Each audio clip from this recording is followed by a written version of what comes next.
Hey everyone, I'm John. I collect cards. It is Wednesday night, December 6th. Hope everyone's doing well out there. Thanks for tuning in. It's a few days since the REA auction, the big fall event ended last Sunday night. It was my first go at a auction, like a real auction house kind of auction, other than that's not eBay. Um, and I didn't win anything. Came up empty-handed, but I tracked a few lots and put in a few bids on some things. I put in I think I had bids on 5 items. Some of them were not cards actually, and I just I was mostly looking to put a toe in the water and just kind of get a feel for the experience actually, because it's a very different setup from what eBay is. When you have the extended bidding periods and then knowing that you got to pay the buyer's premium on top of the actual hammer price.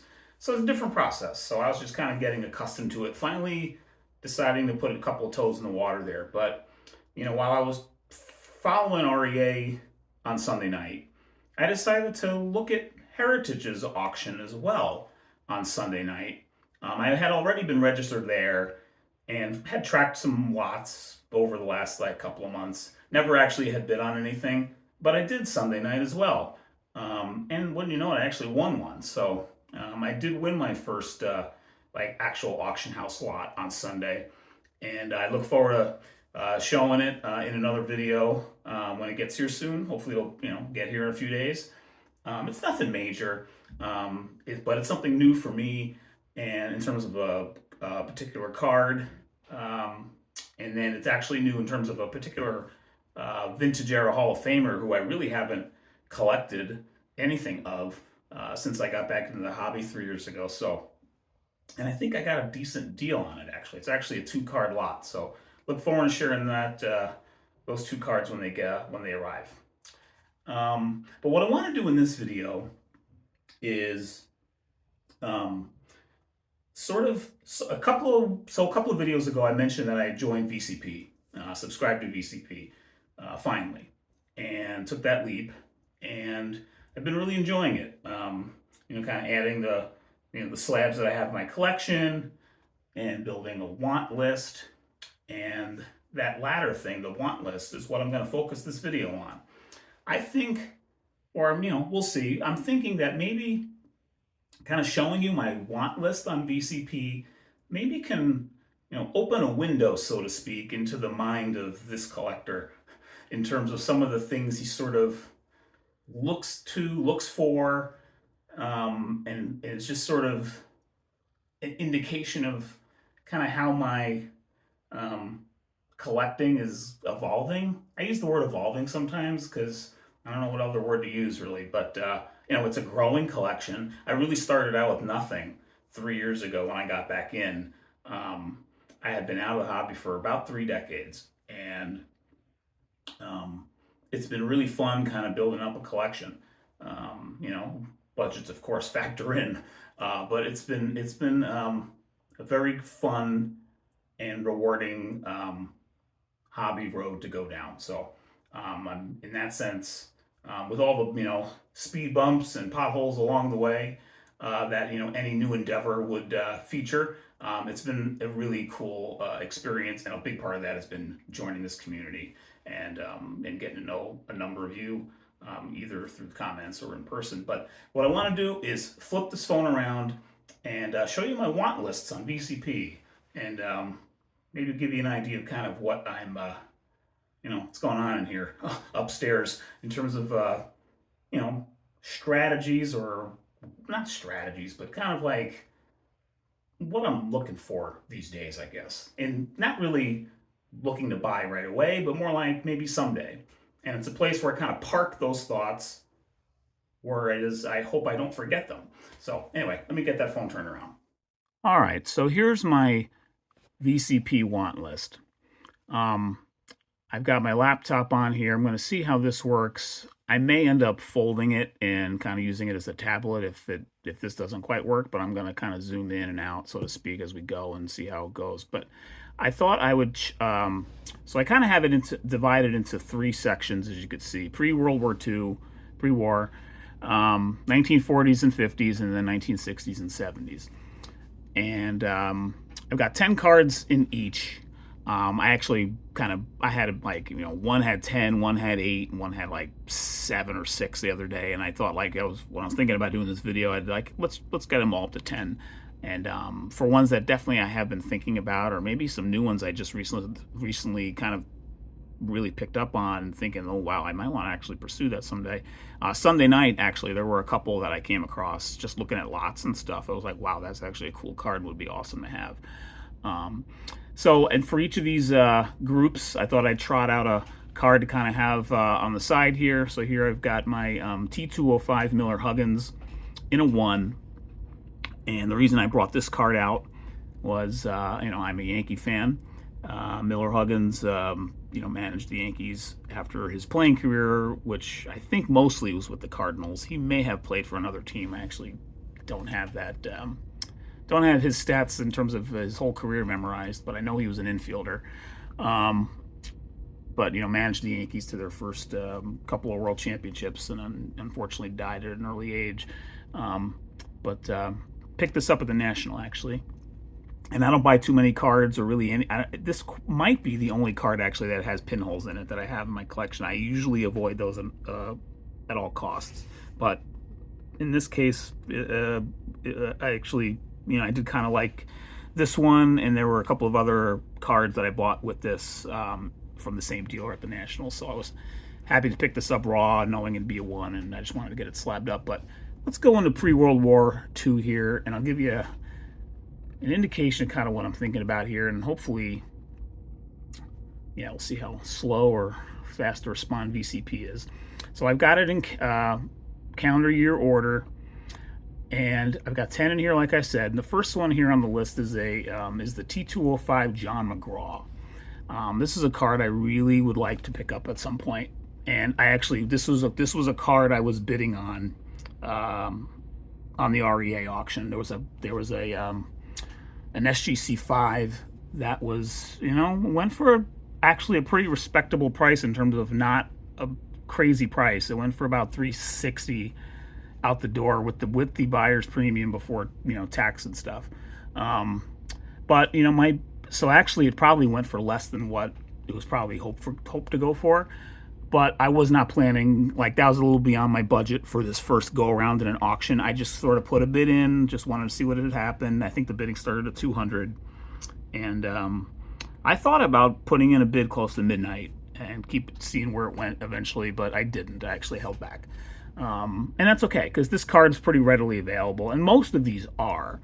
Some might not be, but that's a card that McGraws do come up quite a bit, and I really like his T205, and I like the T205s in general more than the T206s. I might pick up another T206 someday, but I actually don't have any on my want list at the moment. The other T205 that you might see here, right here, is the T205 Eddie Collins. He has 2 variations, and the mouth open variation is the harder one to find. They're a little more rare. I really like the card. I would love to pick up this card someday. There's one that just became available on an eBay listing that just started.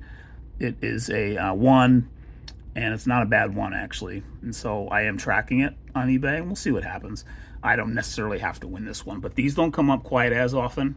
And so most of these I have my email set to don't bother sending me an email, but for this one I do have it set to on. What I really like about pursuing this card here in particular is I like most of us, we associate, or probably all of us, we associate the A's as green as their color, and so the green color of this card, knowing that the Philadelphia A's were blue and white colors, I think primarily. I really like that it has a green and gold combination for the A's, for the Athletics, which kind of, for me, brings it kind of to present day, even though we have an all-time great player here. And Eddie Collins is just an awesome player to collect. I don't have anything of his. This would be an awesome example to have in my collection. He's part of the $100,000 infield. and then he played for the Chicago White Sox, was not one of the 8 men out, and then came back to the A's, eventually won a couple more rings there. What I also like about him is, I grew up in New York. He grew up in upstate New York. I went to Columbia University, so New York City kind of experience too. I grew up in the city suburbs, and so it's kind of in some ways drawn to that a little bit, knowing Lou Gehrig also went to Columbia, and everything you read about Eddie Collins is, he was a heck of a ball player, heck of a teammate, heck of a baseball guy. 333 lifetime batting average, 3,000 plus hits, yada, yada, yada, all of that. Just an awesome, one of the greatest second basemen of all time. I'm going to try not to take this much time on all of these players. I'll try to go through some of these a little faster, but, I kind of want to see where this video goes. It probably will end up being over 20 minutes, though, and probably 20 to 25. But, hopefully, this will provide a bit of a, like I said, a window into my collecting mind at this point. Third on this list is... Actually, I'll start showing the other names on this list first, and then we'll kind of dive into them. I got Grover Alexander, Grover Cleveland Alexander, 1915 Cracker Jack. That'll probably be a never get because it'll probably be always out of my affordability, but I have it on here anyway as a real wish more than a want. I'll get into that in a sec. I've got the 1933 Gaudy Bill Terry number 125, a classic card. He has 2 cards in that set, but I particularly want 125 someday. I also have from 33 Gaudy the Leo DeRocher card, which I've talked about a couple times. I really want to get that card because of DeRocher's, the decades he spanned in the game. I have a 53 Bowman color of his slabbed, and I, at the National, picked up a 72 Cubs card, manager card slabbed and autographed by him as well. So I'd love to pick up this 33 Gaudy. From him on the Gas House Gang Cardinals, really would represent kind of the eras of the game he spanned in the 20th century. I've got a couple of DeLongs on here as well. Again, wishes, maybe one someday. The DeLong set is a very interesting set. Let me skip to this one right here. Actually, I'll jump back up in a minute to some of those other names. Pepper Martin. I'm not a Cardinals fan. I got a Cardinal card here. I'm not a Cardinals fan, but I know the Cardinals are, one of this game's great legendary teams. I think of all the DeLong set is unique. It was a 1-year issue in 1933. Really cool design. It's in some ways, or in its own way, it's iconic. I mean, it's just cool. Super colorful. Art Deco just really starting to kick in around that time. It's just a really cool set. I think this is my favorite card of the whole set. And it's one of the few non-Hall of Famers in the set. Pepper Martin actually is not in the Hall of Fame, even though he is a legendary Gas House Gang member. I just think that's a fantastic card. Love it. Would love to own one someday. There is one on eBay that's a buy it now for $450. I don't mind saying how much it is. It's a 3, but it's not a great 3. It's very off-center and almost looks like a miscut, and on top of that the corners are very soft. It's amazing that it's even offered because these don't come up very often, but that's just that's like not at this time kind of a thing, but maybe a someday card. I really love that Pepper Martin card. It would be amazing to have that someday. So one thing that you might see as a running theme is I like to try to identify there are sets that I'd love to have represented in my collection. Now, I don't think I'll ever go down too deep in the well where, there's, of course, there's countless issues, countless sets that have been produced over the years, from, food manufacturers to gum manufacturers to candy manufacturers to tobacco, of course, and, all of the full range of products, dog food. I will never, dabble into all of that stuff, but some of the real marquee ones, some of them do capture my attention, and I'd love to have a card or two represented from a lot of these. And so that's kind of where I'm coming from with this. Here's another one I'd love to have. So Diamond Stars. I have a couple of these Diamond Stars cards that I picked up at the National, the Wayner brothers actually. Here's one I'd love to add. This Bill Dickey card is fantastic. Just so like some of these Diamond Stars or Gaudis from this era, like the player portraits are just not well done. They're not really detailed, but some of them are amazing. And this is a really fantastic one from the Diamond Stars. with that background, just screams Art Deco, which, you know, I'm not like a super fan of, but it's cool. I think it's really cool. You know, you see the, you know, the New York Road jersey. It's just a great card of a Hall of Famer that I'd love to add someday, and it's you know, it's attainable. That's another running theme of this, is that a lot of these will be attainable. Like, you know, the 33 DeLong Lou Gehrig or any of the Hall of Famers won't make this list ever because they're just not going to be in my future. That's almost a guarantee. Although some Hall of Famers are, like I have the Bill Terry on here. In fact, you've seen Bill Terry's name on here twice. Let me get up to the Gowdy one here. So this is the 125 card. A lot of you probably are very familiar with this card. It's just, that's just, to me, that's a work of art. That card is an absolute work of art. I'd love to have that card someday, and I could safely say this card will be in my collection someday. Don't know when, but it will be. He's the National League's last 400 hitter. When Luis Arias got off to his really hot start this past season, you know, he was toying with 400 into May, and, you know, already, like, people were sort of wondering, you know, how long can he keep it up, all that. He ended up at 350 something and, you know, won another batting title, so his career is really nicely off and running. But, you know, Bill Terry's name came up, you know, a little bit, but it's like everybody says Ted Williams was the last player to hit 400, and he was. Terry was the last National Leaguer to hit 400. That's in 1931, a long time ago. And Hall of Famer of the New York Giants, also managed them for a time. In fact, I think he was a player manager for a time. Just a fantastic card. Would love to have that in my collection someday. All right, you know what, I might end up breaking this video up into 3 different videos because I see where the time's going on this. So I think that's what I'm going to do. I'm going to do a 3-part series of this. I've just made a call on that. So by the video title, you'll see it's part 1 of 3. But knowing how long we're going, I'm enjoying kind of talking about a little bit about these entries in here. Let me talk about Grover Cleveland Alexander here for a second. So this card, earlier this year, you may have seen my video where I picked up my first Cracker Jack card. It's the only one I have. It's a fantastic example in a 7, which, you know, again, it was a completely unplanned purchase that I felt I needed to make in the moment. But it wasn't like spur of the moment. Thought went into it. I made an offer to the seller and he accepted it, and I think it was I thought the offer through, and I think it was a very fair offer as well, but not like a complete lowball, but it wasn't an overpay either. But anyway, that player's name was Bill Killefer. He was a catcher for the Philadelphia Phillies at that time. The 1915 Phillies won the National League pennant, their first one. Killefer's main kind of, you know, contribution, or what he's really known for in the game, is that he was Grover Alexander's catcher. They went to the field together as battery mates 250 times between the Phillies and the Cubs. They played for both teams. And, you know, the more that I thought about Cracker Jack, if I ever were to add another card, I'm like, why not look at Grover Cleveland Alexander? Why not? It would be a perfect pair to have.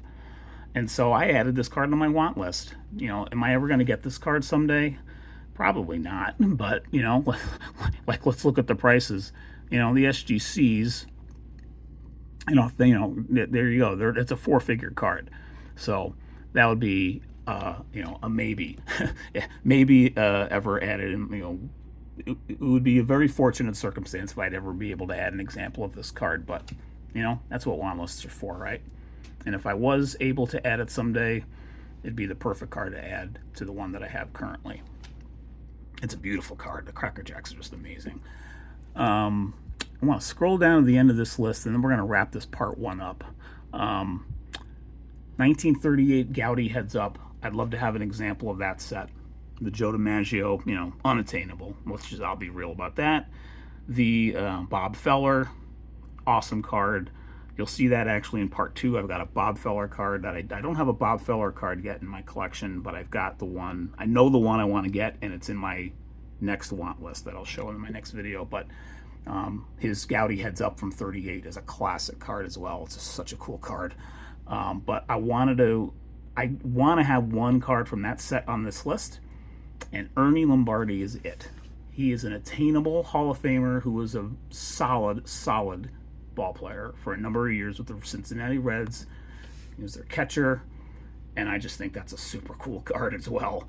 These cards are so fun and original, and I'm going to zoom in a little bit because, you know, I want the versions with the comics on the sides, because there's versions of these where it's just the caricature or cartoon of Ernie, but I want the actual cartoons along the side as well.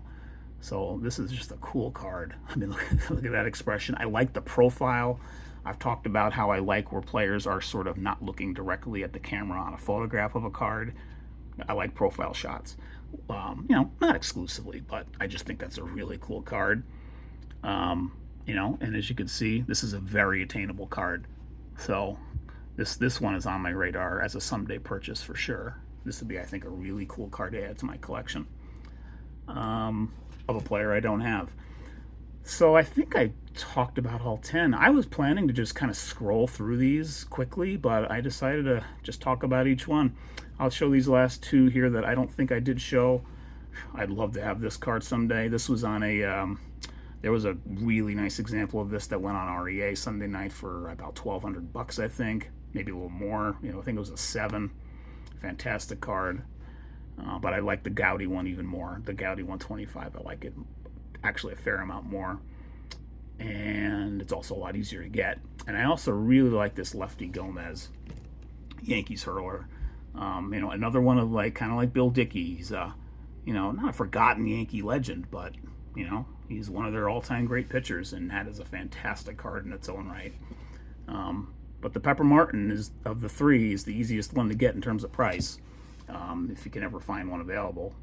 And I think that Pepper Martin, in fact, I'll just end it on that one more time because I just think this card's amazing. That's the card I would love to add to my collection someday from this set. But anyway, okay, I'm going to wrap this video up. I will continue this series soon. If it's not my next video, it will be, you know, hopefully in the next few days. I am going to provide a 78 update on my 78 Hall of Fame run. Making more progress on it. I'm actually down to 10 cards that I need. 3 of them are still on the way though. But so we'll see. I'll probably wait until those arrive before doing that video. So, but with that, I'll wrap this one up. So if you stuck it out and kind of clicked along here with me, so to speak, as I showed you some of the cards on my want list pre-war, I really appreciate it. This is actually more fun than I was thinking it would be, and I think it's working out pretty well in terms of the visuals, and not really seeing too much of the reflection is not too bad. So we'll pick this up with part 2 of this, 1940s and 50s. Thanks again for watching, and I'll see you on the next video.